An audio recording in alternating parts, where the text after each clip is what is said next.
what does a 30-minute session look like when somebody goes on to Fertility Cloud and books that first consultation? What will a patient walk away with?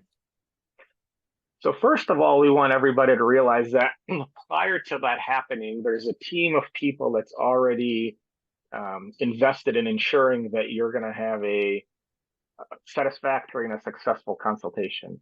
Now, we won't be able to help everyone, obviously, because there's some things that are some diagnoses and some cases that certainly require surgical intervention or in vitro fertilization.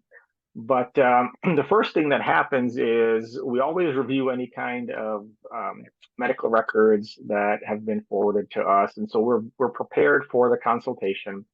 And the consultation involves a thorough evaluation, a history, specific questions that will allow us to tailor our approach specifically to the individual and optimize their treatment.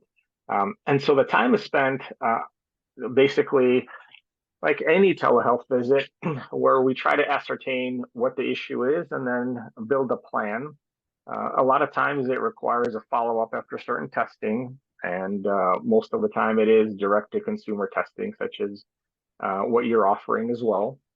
And then, but a lot of times we can proceed directly through treatment because one of our tenets is to streamline things as much as possible and to remove any kind of barriers to care.